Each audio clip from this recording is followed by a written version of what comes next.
Au nom du Père, du Fils et du Saint-Esprit, ainsi soit-il. Nous avons l'évangile de la Zizanie. Et je ne sais pas si vous vous souvenez, Saint Pie V avait repris le roi de Pologne qui lui disait « Attention, vous arguez de cet évangile pour ne rien faire contre l'hérésie, mais vous comprenez mal, disait-il, votre majesté n'use pas de cette parabole dans le sens où il faut la comprendre. » En effet, cette parabole concerne la fin des temps. Les moissonneurs, ce sont les anges. La moisson, c'est le jugement dernier.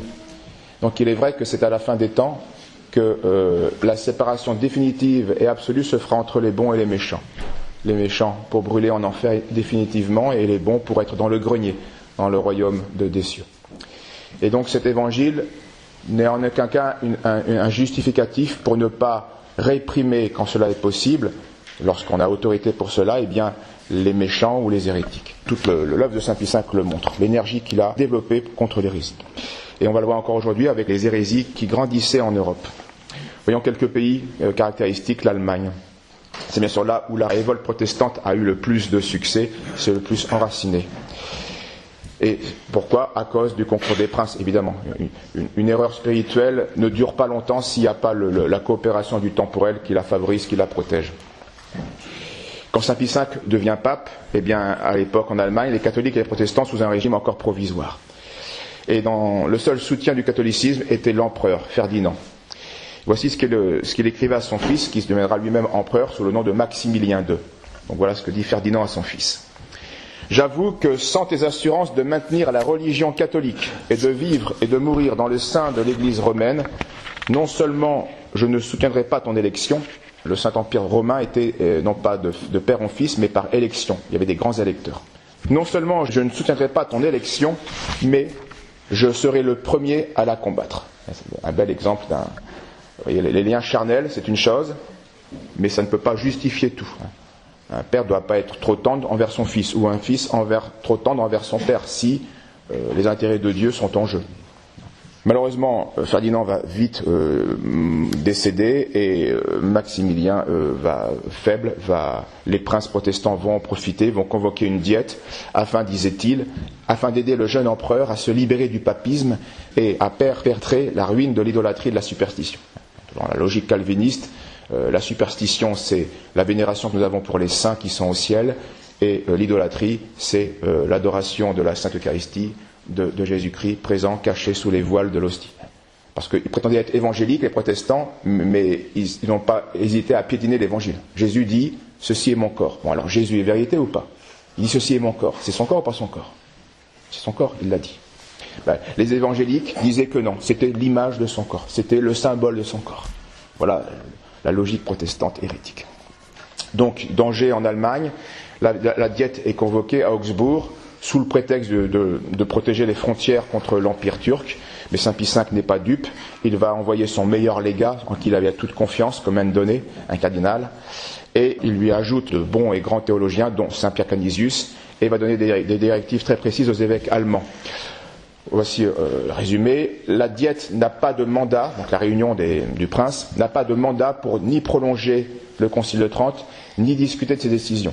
Donc on ne revient pas sur le Concile de Trente, on ne touche plus à ça. Il faut rechercher une conciliation avec les réformés, serait à la fois une faute et une chimère. Donc on ne cherche pas, il y a une obstination, on ne discute pas avec quelqu'un d'obstiné et de malhonnête. Quelqu'un qui cherche, quelqu'un qui ne comprend pas, on discute. Mais quelqu'un qui est obstinément et malicieusement enfermé, on attend, on ne peut rien faire. Et le Saint-Père donc défend sous des peines de censure pour les évêques que l'on aborde en conférence les questions doctrinales. Donc les questions politiques, pas de souci. Doctrinales, si l'évêque commençait à enclencher une discussion sur ça, il serait puni, censuré, c'est-à-dire qu'il y aurait une sanction automatique sur lui. Maximilien, qui n'appréciait pas Saint Pie V, pour lui, souvenez-vous de Marie de Médicis, qui disait ce bonhomme de pape, d'un air méprisant. On a aussi un autre prince qui méprisait Saint Pie V. Il écrivait que c'était un homme violent, tranchant, qui a beaucoup d'étoffe pour un moine, suffisamment pour un inquisiteur, mais pas assez pour un pape. Et ce sont ces faux politiques qui... On voit le jugement des hommes, vous voyez, comment c'est amusant. On voit pourquoi il faut se moquer du jugement des hommes. Vous êtes le bien, vous êtes un homme violent. Voilà. Vous avez été juste sur une chose, non, vous êtes un homme tranchant. Alors parfois c'est vrai qu'on peut être violent et tranchant, ça va dépendre des circonstances. Alors, ne voulant pas rompre publiquement avec l'Église, il va se soumettre à la volonté, extérieurement à la volonté de Saint Pie V, mais 3 ans plus tard, il revient et il propose, vu la multitude des sectes, d'autoriser une seule secte pour unifier les sectes. Voilà le projet de Maximilien II. Bien sûr, ça indigne Saint Pie V, qui au début du pontificat avait fait preuve de patience, mais 4 ans plus tard, son autorité est bien affermie dans l'Europe et dans le monde catholique, et là, il veut frapper un grand coup qui aura une répercussion sur toute l'Europe. Voilà quel a été le projet de Saint Pie V. Il signifia donc à son légat, comme un donné, de déposer Maximilien si celui-ci prolongeait son erreur.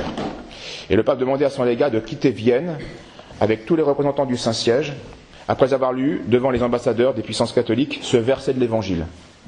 Quand on refusera d'écouter vos discours, sortez de la maison et de la ville en secouant la poussière de vos pieds. Ce sont les paroles de Jésus à ses apôtres. Donc oui, ça aurait été solennel et ça aurait fait du bruit, c'est évident. Mais le nonce, qui lui est sur place, pense que cette manière d'agir extraordinaire dans le pouvoir papal et cette disposition de l'empereur n'aura peu d'effets pratiques et plutôt aura même un effet contraire de réunifier tous les hérétiques qui se battaient entre eux. Donc le légat prend sur lui de taire les anathèmes que Saint Pie V avait projetés et demandé d'appliquer. Donc c'est quand même conséquent. Et il va plutôt se contenter d'influer sur l'hésitation de Maximilien. Donc faire traîner la chose pour qu'elle perde de sa force et s'étouffe par elle-même. Et de fait, la politique change, les personnes changent et l'intérêt politique va lui conseiller une attitude plus catholique au désespoir des réformés, à la joie du légat.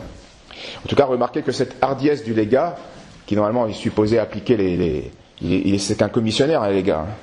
Le pape l'envoie pour faire ceci. Mais sur place, le légat a jugé qu'il fallait faire cela. Et cela manifeste deux grandes vertus. D'abord, une grande intelligence politique du légat, et aussi une grande, pas humilité, plus que ça, une grande confiance du pape dans ses collaborateurs, qui a accepté qu'il ait sur place une meilleure idée que la sienne. C'est pas rien. Ça demande des grandes qualités chez ce binôme. Passons en Angleterre, à l'avènement de Saint Pie V, c'est Élisabeth, la reine Élisabeth qui a 33 ans et qui règne. Là encore, une mauvaise femme, encore pire que Médicis. Autoritaire jusqu'au meurtre, elle n'hésitera pas, avec même des raffinements de barbarie. Vaniteuse, passionnée de bijoux, de luxe. La reine ne voulut jamais sérieusement consentir au mariage, malgré des propositions et des possibilités. Elle préférait une certaine licence avec des amants qu'elle changeait régulièrement. Donc vraiment le prototype de la femme de Ève, en toute sa laideur. Et cette femme, certainement la pire que tous les mauvais souverains de l'époque. C'est elle qui va abolir la messe catholique dans son pays et qui va chasser tous les évêques du pays pendant des décennies. Saint Pie V va intervenir d'abord en faveur de Marie Stuart, qui était la jeune reine catholique d'Écosse, et qui va devoir affronter le peuple qui est acquis aux idées protestantes, plutôt calvinistes, particulièrement une secte fondée par Knox, qu'on appelle les presbytériens. Donc la situation de cette reine catholique est très instable et très difficile. Pie V va d'abord presser les princes catholiques pour lui porter secours. Mais devant leur inertie, ils n'ont pas... on peut comprendre aussi les princes, c'est pas facile d'intervenir à l'étranger. Rien ne se fait du côté des princes. Alors le pape intervient lui-même par une lettre à la reine d'Écosse. Voici un passage. Dans la crainte que nos péchés ne nous rendissent indignes d'être exaucés, nous avons recouru à l'intercession d'un grand nombre de religieux et de prêtres. Donc je demande de prier pour la reine. Nous eussions désiré même exposer pour vous notre vie. Maintenant que le poids des années et de tant d'immenses occupations nous empêchent de nous transporter en Écosse, nous vous envoyons en qualité de nonce l'évêque de Montréal, probre, savant, circonspect, digne de votre crédit et prêt à vous servir. Alors Marie Stuart va remercier chaleureusement Saint Pie V, elle lui annonce la naissance de son fils à l'occasion. Et donc cette lettre presque publique du pape à la reine va calmer les convoitises d'Élisabeth, qui craint que si elle intervient, elle va provoquer justement ce qui ne s'est pas fait, la coalition des pays catholiques, et donc elle laisse tranquille la reine pour l'instant. Mais comme elle était, on l'a vu, d'une cruauté et d'une fourberie exécrable, elle va accepter, elle va écrire à Marie Stuart et elle se propose d'être la marraine de son fils, du jeune Jacques VI. La cérémonie aura lieu à Édimbourg et le catholicisme va pendant un certain temps retrouver une certaine faveur en Écosse, même des conversions, et même un archevêque va pouvoir revenir et trouver sa juridiction. Mais la guerre religieuse va reprendre à cause des presbytériens et Mary Stuart va imprudemment passer en Angleterre pour se protéger, où l'attendait non pas un refuge comme lui avait fait entendre sa cousine Élisabeth, mais une prison définitive. Elle va être ensuite emprisonnée de château en château pendant 18 ans et exécutée finalement. Donc Élisabeth fait couper à la hache la tête de sa cousine. Ouais. Alors un événement important arrive à ce moment-là, c'est le duc de Norfolk avec 2 comtes qui vont prendre l'initiative d'un soulèvement pour délivrer Mary Stuart des mains d'Élisabeth. Ils vont s'ouvrir de ce projet au pape. Et Saint Pie V va approuver et louer ce projet. Voici ce qu'il leur écrivait. Nous nous affligeons qu'il ait été réservé au temps de notre pontificat de voir le venin de tant d'hérésies, si abominables, porter autant de coups mortels à la République chrétienne. Notre Seigneur a résolu peut-être, et remarquez les mots, il y aura du conditionnel, notre Seigneur a résolu peut-être de se servir de vous, hommes non moins illustres par la noblesse de votre origine que distingués par votre dévouement à la foi catholique, pour renouveler et affermir l'antique union de l'Église romaine, et pour cela il vous a inspiré la pensée d'essayer d'arracher ce royaume de l'esclavage honteux auquel le tien asservit la passion d'une femme. Nous accordons dans le Seigneur, ainsi qu'il est juste, à ces pieux et religieux efforts, les louanges qu'ils méritent. Nous leur donnons la bénédiction que vous sollicitez de nous, et quand bien même, pour l'affranchissement de la foi catholique et l'autorité du Saint-Siège, il vous faudrait affronter la mort et répandre votre sang, il vous est bien plus avantageux de vous envoler à la vie éternelle par le court chemin d'une mort glorieuse, que de vivre dans la honte et l'ignominie, et de servir la passion d'une femme impie en perdant votre âme. C'est une très belle lettre. Mais Saint Pie V n'est pas que spirituel, il est aussi pratique.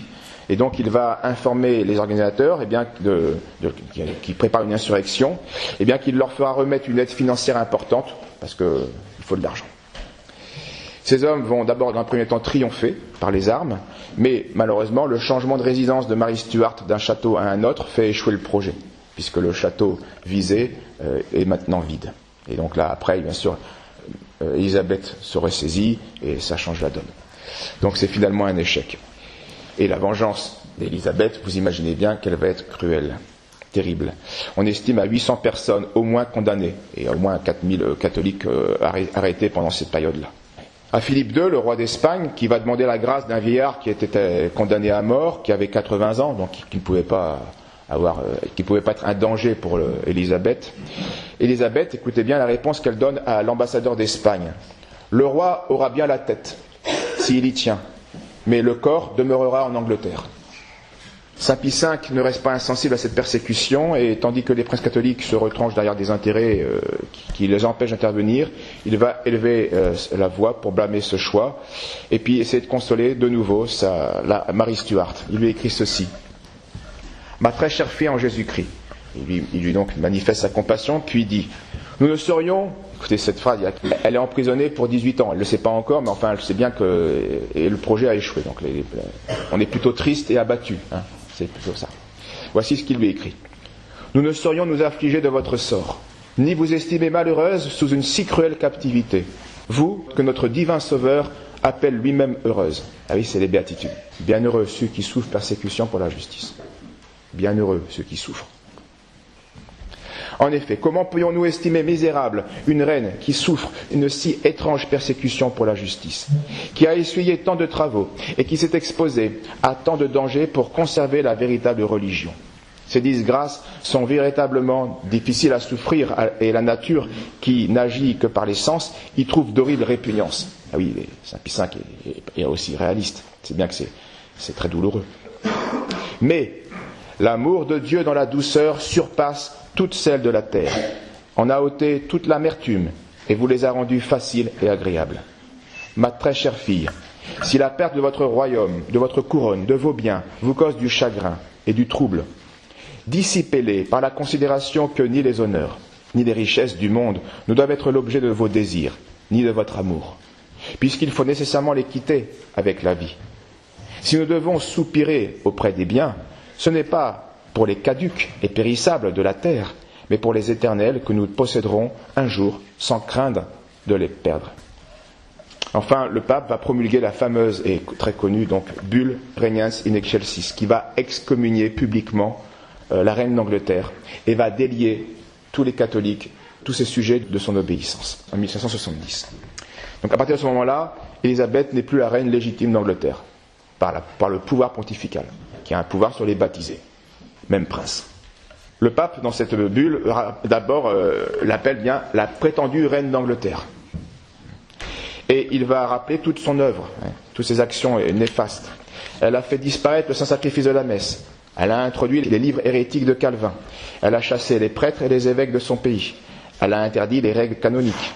Elle a obligé par serment de se faire reconnaître comme étant maîtresse dans le temporel et le spirituel.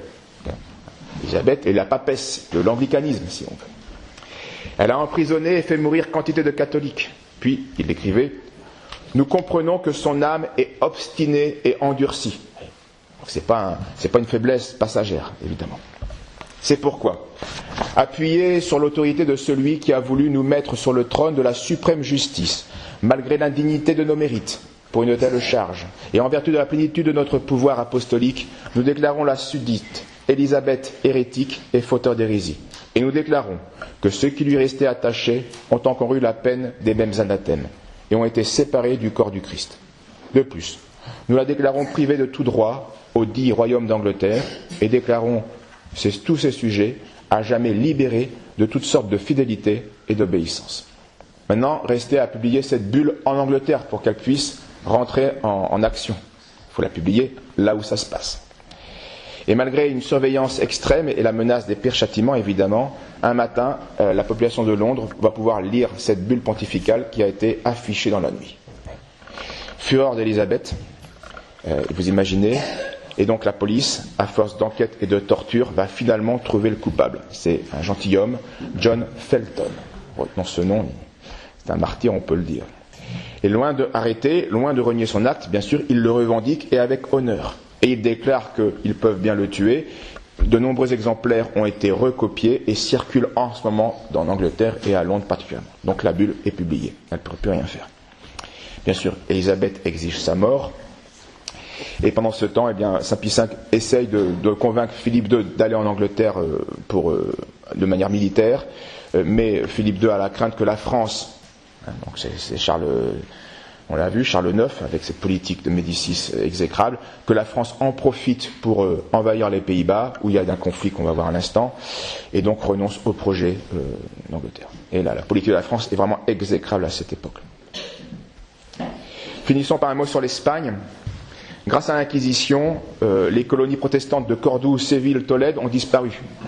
Et là, ça a été ciblé et la zizanie a été arrachée. Et ça empêche toute une ville, tout un pays, toute une région de se corrompre. Donc quand on peut arracher les mauvaises herbes, on l'a fait. Dans le temps, même dans le temps. Bien sûr, il ne s'agit pas de damner les gens. Ça, c'est le jugement de la moisson finale. Mais le gros point faible de l'Empire espagnol, ce sont les Flandres, à l'époque. L'université de Louvain était devenue un foyer de doctrine hétérodoxe. Il y a notamment Baius, un théologien de l'époque, qui va être condamné par Saint Pie V, d'abord de manière très bénigne, c'est-à-dire que 80 propositions de ses livres vont être condamnées, mais on ne cite pas l'auteur et on ne cite pas le livre qui est condamné. C'est la pensée qui est condamnée. Donc Saint Pie V espérait que Baius, avec allait revenir de lui-même à la bonne doctrine. Malheureusement, après 3 ans, ça ne marche pas. Alors là, Saint Pie V exige, donne un bref, pour que Baius se soumette et interdit de discuter de ces sujets de la grâce, tous les protagonistes de cette histoire. Baius finira par se soumettre. Il n'en sera pas de même de Guillaume de Nassau, qui est un prince des Flandres, marié à une protestante, Anne de Saxe, et qui voit dans une révolte contre le catholicisme un double avantage. D'abord, confisquer les biens ecclésiastiques, donc s'enrichir alors qu'il avait des dettes. Et deuxième avantage, eh bien, d'obtenir des princes la reconnaissance de son autorité, qui sont eux plutôt favorables au protestantisme. Alors habilement, il va préparer une rébellion pour atteindre à la fois l'Espagne et le catholicisme. Et c'est assez facile car l'agitation des calvinistes, des prédicants, va devenir ensuite une émeute, puis l'émeute va devenir une guerre de religion. Dont, on l'a vu, le fanatisme de l'époque des calvinistes provoque toujours massacre, sacrilège, vandalisme et puis sacrilège eucharistique. Donc quand Saint Pie V prend connaissance de ces faits en Flandre, il adjure Philippe II de venir lui-même aux Pays-Bas pour y remettre de l'ordre, parce que Philippe II, c'est quand même l'empereur d'Espagne, il a une aura extraordinaire à cette époque-là, une puissance aussi.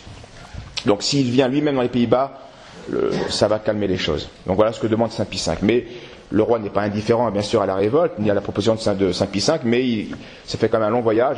Madrid-Flandre, ça fait un long voyage. Il n'est pas partant. Alors le pape tente de convaincre le roi d'Espagne de venir au moins jusqu'à Milan. Il fait la moitié du chemin, et cette proximité pourrait déjà calmer les ardeurs des calvinistes. Là, disait le pape, votre majesté délibérera plus commodément sur l'expédition des Flandres, et en attendant, le bruit seul de votre arrivée déconcertera les séditieux et affermira les fidèles. Si vous n'allez pas au devant du péril, la ruine est imminente. On n'aura pas le temps de développer, mais c'est Saint Pie V qui, une fois de plus, a vu juste. Il fallait agir vite. Eh bien, le roi va déléguer le duc d'Albe, Ferdinand d'Alvarez de Tolède. Alors, une forte armée, 16 000 hommes, etc. Donc, militairement, c'est vite réglé. Il reprend la main sur les Flandres. Mais malheureusement, le prince d'Orange, lui, fuit en Allemagne. Mais malheureusement, la politique du duc d'Albe va être trop violente. Donc injuste. Donc, provoquer une contre-réaction. Beaucoup d'arrestations, beaucoup de supplices inutiles. Donc, la méthode du gouverneur est trop sanglante. Et donc, même les catholiques vont réprouver cette répression qui touche maintenant les Flandres de manière générale. Et donc, le conflit est toujours sous un prétexte catholique, va maintenant devenir une guerre de libération contre l'Espagne. Donc la partie s'envenime. Même les évêques condamnent l'action sanglante du duc d'Albe, mais qui s'en moque. Croyant bien faire, il fait pire que bien. Pie V conjure une dernière fois Philippe II d'y remédier, mais le roi ne fait rien et le pape va mourir. Et après, bien sûr, sa mort, l'Espagne perdra les Flandres, et puis il y aura des martyrs. Les plus connus, c'est les martyrs du Gorcum.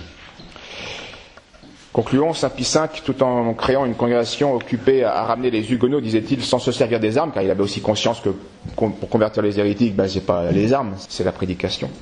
Mais il n'hésite pas aussi, face aux obstinés, d'enlever la zizanie, et donc de les déraciner, donc de les condamner à mort. Il se savait investi par Dieu du droit de punir et du devoir de protéger. Exemple, à la République de Venise, Saint Pie V demande le châtiment de l'hérétique Zanetti de Fano, qui fut finalement condamné à mort, alors que Venise avait plutôt tendance à être faible sur ce point-là. De même à Florence, comme de Médicis fait arrêter et exécuter Pierre Carnecini, un pronotaire apostat, donc un magistrat catholique, mais qui est apostat maintenant, et qui pendant 27 ans à son poste a dilapidé les revenus de l'Église pour subventionner l'hérésie protestante. Vous comprenez, c'est quand même conséquent comme une faute. Donc il va être livré au bras séculier par l'Inquisition et finalement brûlé vif. Dernier exemple, en Italie du Nord, un ministre, puis un apostat, François Cellaria, qui avait troublé et fasciné les catholiques de Mantoue. Eh bien, Saint Pie V envoie un dominicain pour ruiner son influence et finalement, après avoir confisqué son stock de livres hérétiques, va le livrer à l'Inquisition et il sera lui aussi brûlé vif. Un duc, le duc, souvenez-vous de Albuquerque, donc de la région de Mantoue et de Milan, va protester contre le droit du pape d'arrêter les hérétiques hors de ses États, puisque c'est pas les États du Saint-Siège. Le pape va répondre tout simplement qu'il a le droit de rechercher et de punir les hérétiques dans toute la chrétienté. C'était un droit et un devoir. Oublions un peu la politique, je dirais, générale de l'Europe, et maintenant venons à notre âme. Retenons cette énergie exemplaire de Saint Pie V pour lutter contre les vices, de quel qu'ils soient. Souvenez-vous, dans la Sainte Écriture, Dieu donne des ordres à Josué. Josué, c'est Jésus. Dieu donne des ordres à Josué d'exterminer 8 tribus, 7 ou 8 tribus, 8 peuples, qu'il fallait exterminer pour prendre possession de la Terre Sainte. Et par faiblesse et par lassitude, le peuple d'Israël ne le fera pas à l'époque. Attention, pas d'anachronisme, d'accord ? À l'époque, il ne le fait pas. Et ils sont réprouvés par Dieu. J'avais demandé que tu extermines ces tribus, parce qu'il y a un danger pour toi, tu ne l'as pas fait, tu en reprendras les conséquences et tu en souffriras, et tu chuteras. Et tous les pères d'église savent bien que c'est un enseignement spirituel. Nous avons à lutter, nous aussi, dans notre petit royaume que nous sommes, contre 6 ou 7 tribus. Et il y a les 7 péchés capitaux et le 8e qui les résume tous, qui est l'orgueil et la vanité de la vie. Il faut exterminer nos vices. Voilà l'énergie qu'il faut avoir. Ça peut être la luxure, ça peut être l'avarice, ça peut être la colère, ça peut être l'orgueil, ça peut être la gourmandise, ça peut être l'assédie, la tristesse de Dieu, ou ça peut être l'envie. Parfois on est agressé par ces vices, par ces tribus. Et il faut développer la même énergie que les saints ont fait, que Dieu demandait. Et non pas imiter ces princes qui, en fait, divisent le royaume par leur nonchalance, voire par leur coopération à ces tribus qui détruisent tout sur leur passage. Et on voit bien, de même que les protestants détruisaient, massacraient, ça se finissait en sacrilège, c'est ce que fait nos vices s'ils ne sont pas combattus. Ils nous font tomber, ils nous massacrent et ils nous font faire des actions sacrilèges où nous ne pouvons plus rendre grâce à Dieu, Dieu le Père par Jésus-Christ. En acte comme en parole. Au nom du Père, du Fils et du Saint-Esprit. Ainsi soit.